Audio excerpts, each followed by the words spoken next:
പിതാവിനും പുത്രനും പരിശുദ്ധ റൂഹായ്ക്കും സ്തുതി, ആദ്യമുതൽ എന്നേക്കും തന്നെ. ആമേൻ. കർത്താവിൽ പ്രിയ വിശ്വാസികളുടെ സമൂഹമേ, കുഞ്ഞുങ്ങളെ, നിങ്ങളെ ഏവരെയും പ്രഭാതവചനത്തിലേക്ക് വിനീതമായി സ്വാഗതം ചെയ്യുന്നു. ഇന്ന് വിഷയമായി കൊണ്ടുവന്നിരിക്കുന്നത് മാനസാന്തരം. എന്താണ് മാനസാന്തരം? ഒരു ക്രിസ്ത്യാനിയെ സംബന്ധിച്ചിടത്തോളം അവൻ ഈ ലോകത്തിലേക്ക് വന്നതിന് ശേഷം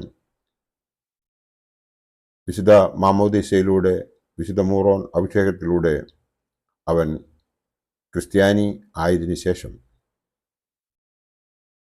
അവനെ കർത്താവിന്റെ ആകർഷണത്താൽ പാപത്തിൽ നിന്നും പാപത്തിലേക്ക് വീണു പോകുന്ന ആ പ്രക്രിയയിൽ നിന്നും ഞാൻ ഇനി പാപം ചെയ്യുകയില്ല എന്നുള്ള ആ തീരുമാനത്തോടു കൂടി തിരികെ വരുവാനായിട്ട് എടുക്കുന്ന ആ തീരുമാനത്തെയാണ് മാനസാന്തരം എന്ന് പറയുന്നത്. മാനസാന്തരപ്പെട്ടു എന്ന് പറയുന്നവരുടെ മാനസാന്തരമില്ലായ്മ മൂലം മാനസാന്തരപ്പെടാൻ ആഗ്രഹിക്കാത്തവരുടെ എണ്ണം കൂടിയ കാലത്താണ് നാം ജീവിക്കുന്നത്.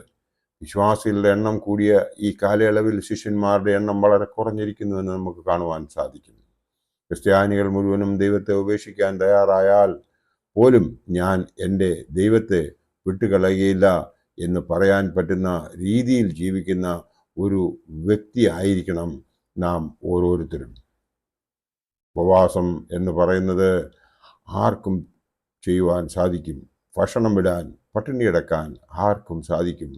എന്നാൽ ഞാൻ എൻ്റെ ഭാര്യയോട് സംസാരിക്കും, എൻ്റെ ഭർത്താവിനോട് സംസാരിക്കും, എൻ്റെ മാതാപിതാക്കളോട് ഞാൻ സഹകരിക്കും, എൻ്റെ അയൽക്കാരോട് ഞാൻ സംസാരിക്കും, എൻ്റെ സ്നേഹിതന്മാരുമായിട്ടുള്ള ബന്ധം ഞാൻ തുടരും, ശത്രുക്കളെ സ്നേഹിക്കാൻ തുടങ്ങും എന്നൊക്കെ ഉള്ള ആ ഉപവാസം എടുക്കുവാൻ നമുക്ക് സാധിക്കുമോ എന്ന് നാം ചിന്തിക്കേണ്ടതുണ്ട്. അങ്ങനെ ചിന്തിക്കാൻ നമുക്ക് സാധിക്കുന്നുവെങ്കിൽ മാത്രമാണ് നമുക്ക് നമ്മുടെ മാനസാന്തരം നമുക്ക് ഉണ്ടാകുന്നത് എന്ന് നമുക്ക് വിശ്വസിക്കാം. നാം മനസ്സിലാക്കേണ്ടതായ ഒരു കാര്യമുണ്ട്. ഒരു 3 അക്ഷര തത്വമുണ്ട്. ഗർഭമെന്ന 3 അക്ഷരത്തിൽ നിന്നും ജനനമെന്ന 3 അക്ഷരത്തിലൂടെ ഈ ലോകത്തിലേക്ക് കടന്നു വന്ന് ജീവിതമെന്ന 3 അക്ഷരത്തിലൂടെ സഞ്ചരിച്ച് സുഖവും ദുഃഖവും എന്ന 3 അക്ഷരങ്ങളിലൂടെ യാത്ര ചെയ്ത് പെട്ടെന്നൊരു നാൾ മരണം എന്ന 3 അക്ഷരം നമ്മെ പിടികൂടും.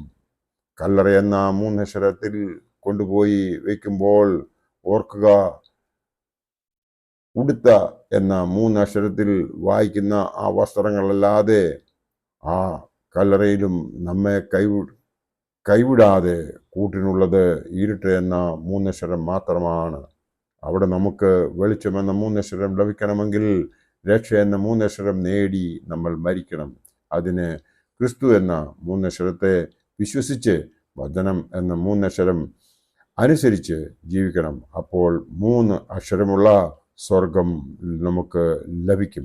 അല്ല എങ്കിൽ 3 അക്ഷരമുള്ള നരകമായിരിക്കും നമുക്ക് ഓരോരുത്തർക്കും ലഭിക്കുക എന്നുള്ള വിവരം നമുക്ക് കൃത്യമായിട്ട് ഓർമ്മയുണ്ടെങ്കിൽ കർത്താവിൽ വിശ്വസിച്ച് അവൻ്റെ കഷ്ടാനുഭവത്തിൽ പങ്കുചേർന്ന് അവൻ നമ്മെ ഉപദേശിച്ചു തന്നതായ ആ കാര്യങ്ങൾ മാത്രം ചെയ്ത് ക്രിസ്തുയെ പിന്നിലേക്കാക്കി നമ്മളുടെ ഉള്ളിലിരിക്കുന്ന ആ പരിശുദ്ധാത്മാവിനെ നമ്മൾ ഇമ്പോർട്ടൻസ് കൊടുത്തുകൊണ്ട് ആ പരിശുദ്ധാത്മാവ് നമ്മെ ഉപദേശിക്കുന്നതിന് പ്രകാരം നമ്മൾ ജീവിക്കുന്നുവെങ്കിൽ നമ്മുടെ ദൈവമായ കർത്താവിനെ നമുക്ക് പൂർണ്ണ ഹൃദയത്തോടും പൂർണ്ണ ആത്മാവോടും പൂർണ്ണ ശക്തിയോടും കൂടി സ്നേഹിക്കാൻ സാധിക്കും എന്നുള്ളതിന് യാതൊരു സംശയമില്ല.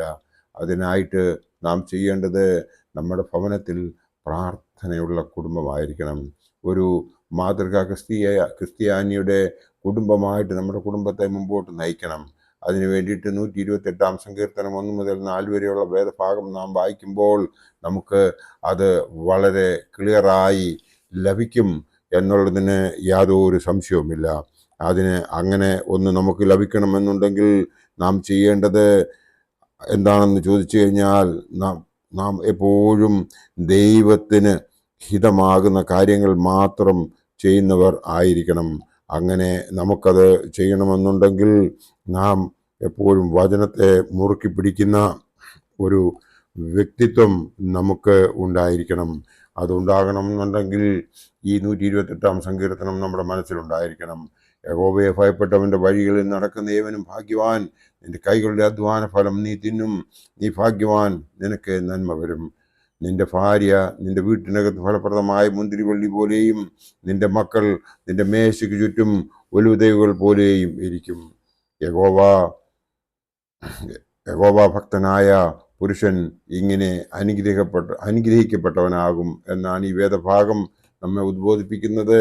നാം അതിനായിട്ട് തയ്യാറാകുന്നുവെങ്കിൽ ദൈവം നമ്മളെ എല്ലാവരെയും അനുഗ്രഹിക്കുമെന്ന് മാത്രം ഈ അവസരത്തിൽ ഓർപ്പിച്ചുകൊണ്ട് എൻ്റെ വാക്കുകൾ ഇവിടെ ഉപസംഹരിക്കട്ടെ. ദൈവം നമ്മളെ എല്ലാവരെയും അനുഗ്രഹിക്കട്ടെ. നന്ദി, നമസ്കാരം.